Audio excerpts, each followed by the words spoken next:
Live in the studio is the manager of Opposition Business, Paul Fletcher.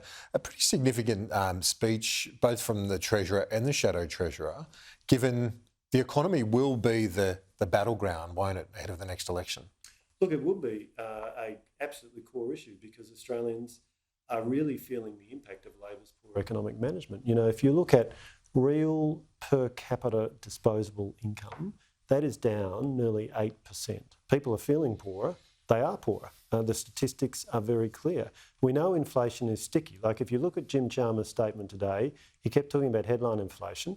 We know that the reason headline inflation has come down a bit is because of the accounting trick of having on-budget subsidies to reduce the immediate impact to people of very high electricity prices. But that hasn't changed core inflation, trim mean inflation, which is what the RBA looks at. That is sitting at 3.5%. The Treasurer did point out that there's been a shift in consumer sentiment, according to the ANZ Consumer Index and others.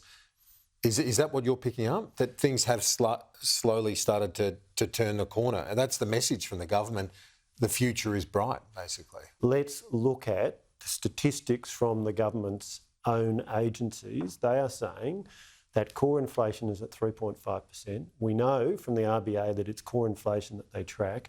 And if you look at what economists are saying about Jim Chalmers' accounting trick of paying out on-budget subsidies to try and reduce the inflation rate, it doesn't delude the RBA. And indeed, economists make the point that these subsidies in themselves are inflationary. They are an upward pressure on inflation. One of the things that's been driving inflation's been energy, not so much with the rebates, the government's had rebates in, but the Chris Uhlmann's documentary, The Real Cost of Net Zero, spoke about the clunky transition, the difficulties with it for stability, but also for price. There are many in your party, or in the coalition, I should say, certainly in the Nats, who think you should make a point of difference and shelve net zero.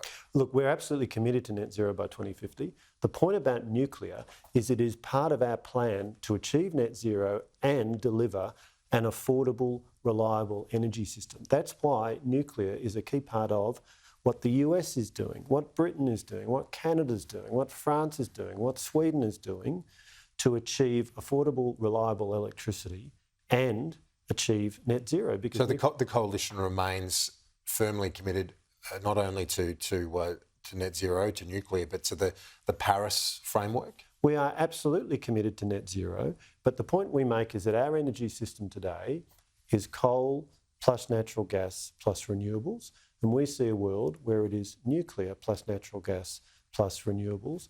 And the evidence is clear when you look around the world, very extensive use of nuclear.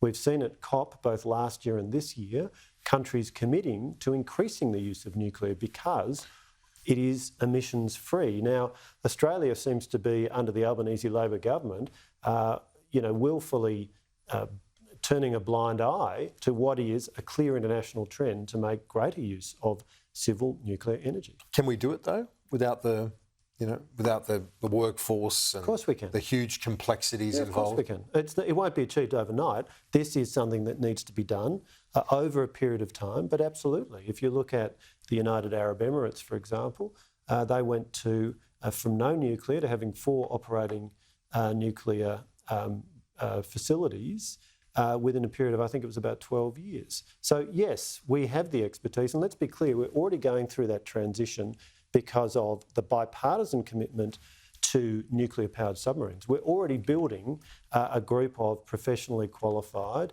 nuclear engineers, and we'll certainly be drawing on that for civil nuclear energy as well. Paul Fletcher, thanks. Appreciate it.